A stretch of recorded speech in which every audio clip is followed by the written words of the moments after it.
Para la irrigación de lo que es el cráneo y el cuello, vamos a tener que las arterias que nos van a dar esta irrigación se van a derivar de lo que es la aorta.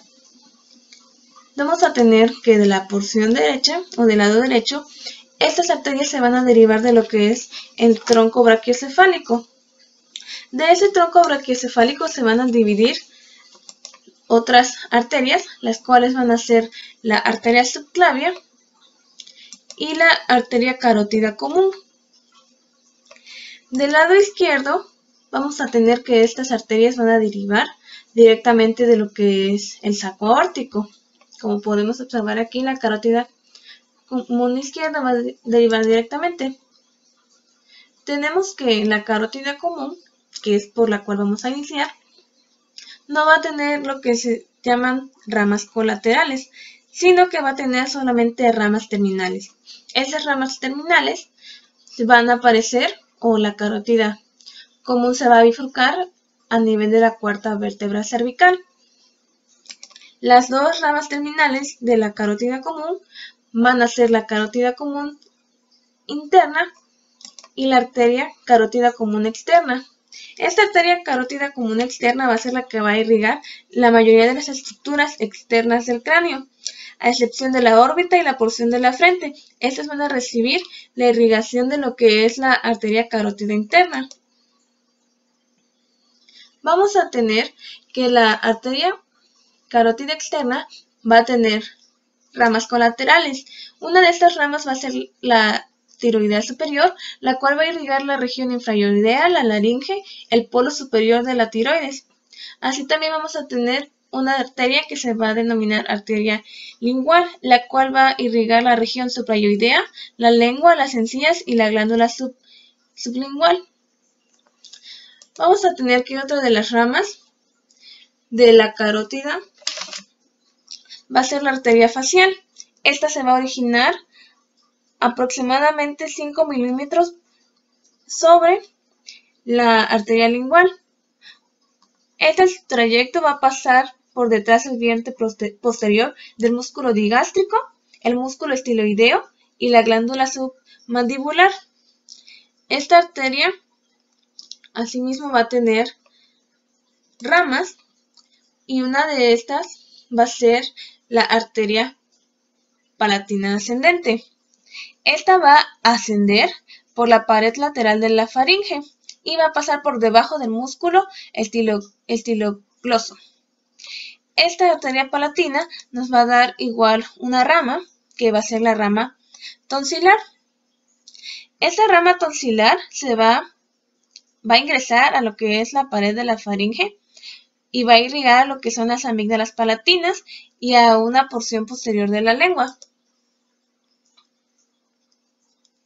Asimismo, vamos a tener que esta arteria facial nos va a dar otra rama, la cual va a ser la rama labial inferior. Esta rama va a estar entre el músculo orbicular de la boca y la mucosa de la boca, para irrigar lo que es el labio inferior. Asimismo, vamos a tener la rama labial superior. Esta rama va a estar ubicada entre el músculo orbicular de la boca y la mucosa de la boca. Estas van a irrigar a lo que es el labio superior. Otra de las ramas que vamos a tener va a ser la arteria angular. Esta arteria angular nos va a dar una rama que va a ser la rama nasal lateral. Esta se va a encontrar a lo que es el ángulo interno del ojo, para dar lo que es, o unirse con lo que es la arteria nasal dorsal, que posteriormente vamos a ver.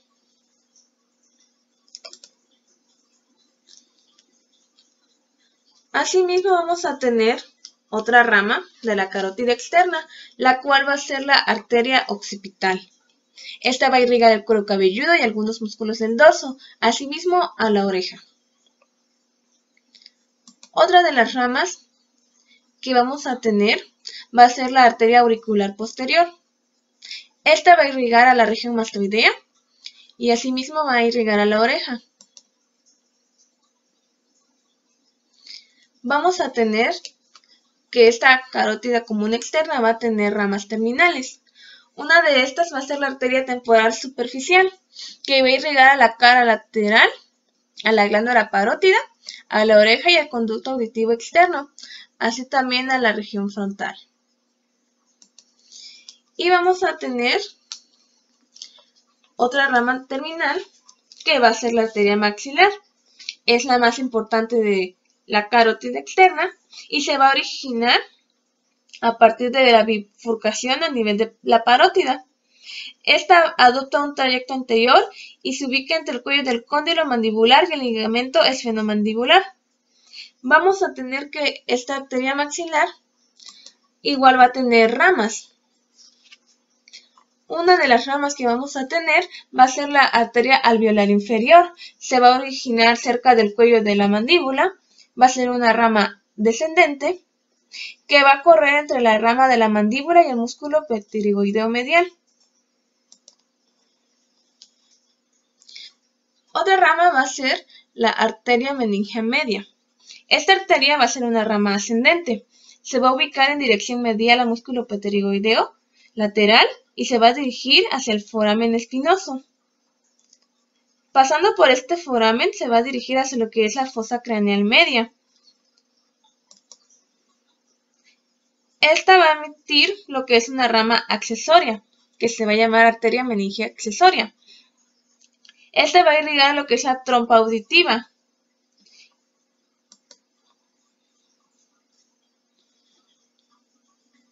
Vamos a tener también las arterias temporales profundas. Estas las vamos a tener en lo que es su porción anterior y su porción posterior.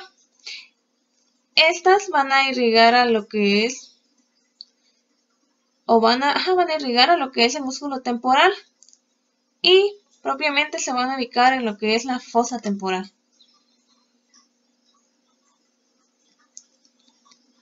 Vamos a tener igual otra rama que va a ser la arteria bucal. Esta va a ser una rama descendente, va a correr por delante y por debajo del músculo bucinador para llegar a la encía y a la mucosa de la boca.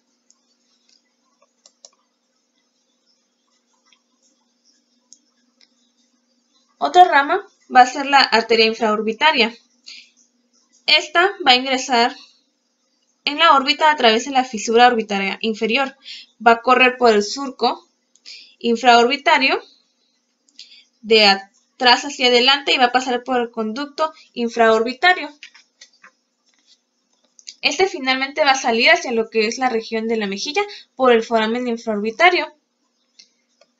Va también a dar ramas que van a ser las alveolares superiores anteriores, que van a irrigar a los dientes incisivos y ramas terminales dentarias y peridentales.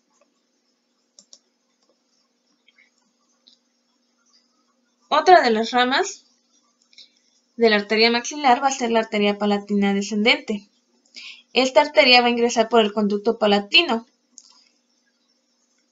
y en su trayecto va a emitir a lo que es la arteria palatina mayor, que se va a dirigir hacia los dientes incisivos, irrigando la membrana mucosa.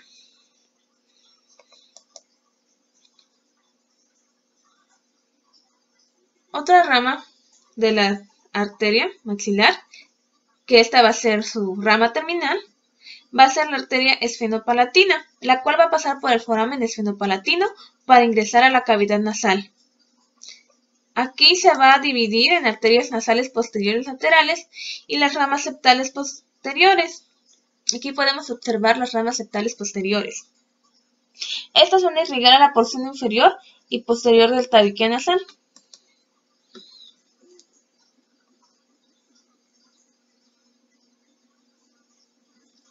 Aquí podemos observar lo que es la arteria palatina descendente del lado izquierdo y aquí podemos igualmente observar su rama o su porción arteria palatina mayor. Vamos a tener igual, como les había mencionado antes, a la carótida interna. Esta carótida va a bifurcarse de lo que es la arteria carótida común, como ya había mencionado. Va a tener 4 porciones, una cervical, una petrosa, una cavernosa y una cerebral. Sin embargo, la porción que nos interesa es la porción cerebral. Esta porción cerebral va a ser el último segmento de la arteria carótida interna y nos va a dar a lo que es la arteria oftálmica. Esta va a extenderse desde el nacimiento de la arteria oftálmica, esa porción, como ya había dicho, y va a dar lo que son propiamente sus ramas. Aquí podemos observar a lo que es la arteria oftálmica. Esta va a estar a nivel de la base del cráneo y en su trayecto se ubica por debajo del nervio óptico, con el cual se dirige hacia adelante y lateral para pasar por el conducto óptico e ingresar finalmente a la órbita. En la órbita va a adoptar un trayecto en dirección superior y medial, así como anterior, para pasar por encima del nervio óptico y llegar a la pared medial de la órbita. Vamos a tener igual que la arteria oftálmica nos va a dar diversas ramas. Una de estas va a ser la arteria lagrimal. Esta va a estar por fuera del nervio óptico. Va a adoptar un trayecto en dirección anterior y lateral y se va a ubicar encima del borde superior del músculo recto lateral junto al nervio lagrimal, para así llegar a lo que es la glándula lagrimal. Otra de las ramas que vamos a tener va a ser la arteria supraorbitaria. Esta va a adoptar un trayecto en dirección anterior, se va a ubicar en lo que es el techo de la órbita. Asimismo, se va a ubicar en medio del techo y el músculo elevador del párpado superior. Esta arteria va a pasar por lo que es el foramen supraorbitario para irrigar a los músculos y la piel de la región frontal.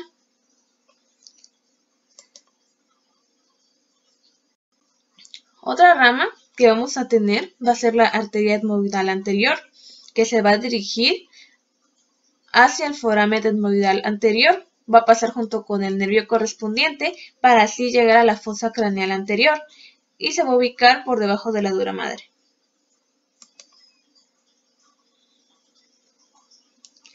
Aquí podemos observar lo que es otra rama de la arteria oftálmica, que va a ser la arteria etmoidal posterior. Esta se va a dirigir en la porción posterior de la pared medial de la órbita, así también por debajo del músculo oblicuo superior. Aquí va a pasar por lo que es el foramen etmoidal junto al nervio correspondiente. Aquí podemos observar a lo que es la arteria etmoidal derecha e izquierda. Y aquí podemos observar lo que es su paso a través de este foramen. Esta arteria va a irrigar a lo que es la cavidad nasal en su porción superior y posterior.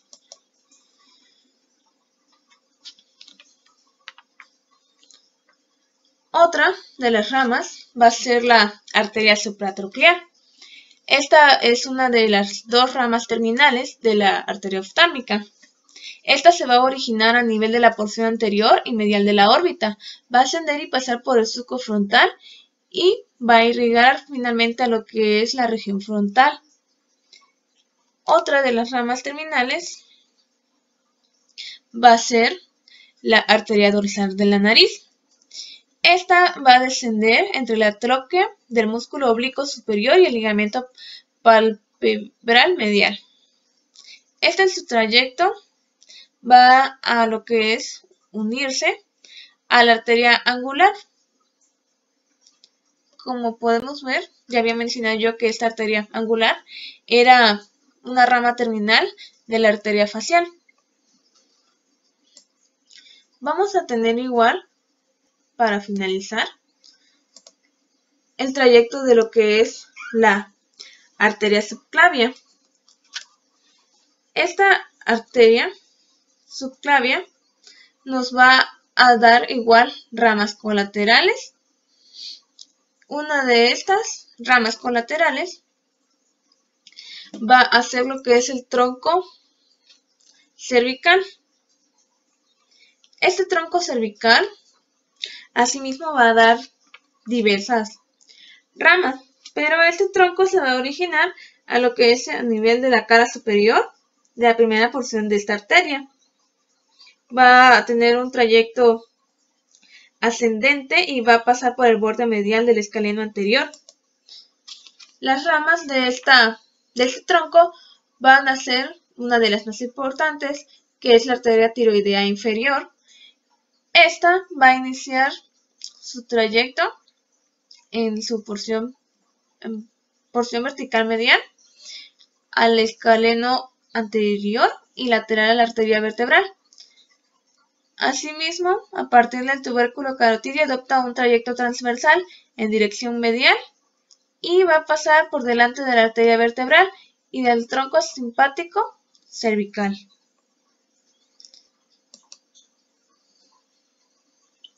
Otra de las ramas de este tronco va a ser la arteria cervical transversa o transversa del cuello. Esta va a tener su origen o va a adoptar un trayecto de forma lateral. Va a cruzar la base del triángulo posterior del cuello por delante del escaleno anterior y el plexo braquial, para así alcanzar la cara profunda del músculo trapecio. Asimismo, esta arteria va a dar ramas terminales. Una de estas ramas va a ser la arteria superficial o arteria cervical superficial.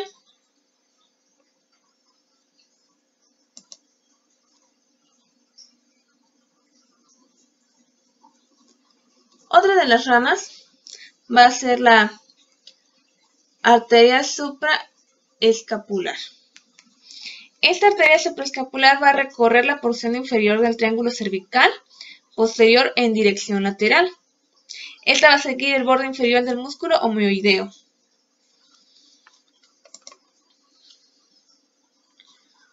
Otra rama que vamos a tener de la arteria subclavia, que no corresponde al tronco, va a ser la arteria dorsal de la escápula. Como podemos ver aquí, se va pues propiamente a la parte dorsal. Pasa por detrás de la primera costilla para llegar a lo que es la escápula. Vamos a tener que otro tronco derivado de lo que es la arteria subclavia va a ser el tronco costocervical. Este va a nacer igualmente en la cara posterior y va a tener un trayecto corto de aproximadamente 5 a 10 milímetros.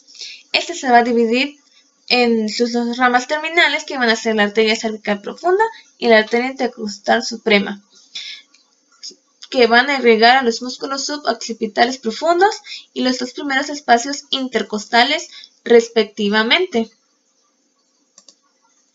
Otra de las ramas de la arteria subclavia va a ser lo que es la arteria vertebral. Esta va a nacer en la porción preescalénica de la arteria subclavia. Esta se va a dirigir inicialmente en dirección superior y posterior y va a ingresar en el foramen transverso de la sexta vértebra cervical. Como podemos observar aquí es donde ingresa en este foramen y va ascendiendo. Va a ascender por todos los forámenes hasta lo que es el atlas y finalmente va a entrar por lo que es el foramen magno del occipital. Como podemos observar aquí ya llegó a lo que es el axis y posteriormente va a ingresar por el atlas, pero para que pase por el atlas tiene que pasar por el surco arterial vertebral. Y así es como va a ingresar a lo que es el foramen magno. Podemos ver aquí, va subiendo la arteria vertebral derecha, va a subir por aquí y pues va a llegar a lo que es el foramen magno del occipital. Finalmente se va a unir con la arteria basilar. Eso es todo por parte de irrigación del cráneo y cuello. Espero que haya quedado claro.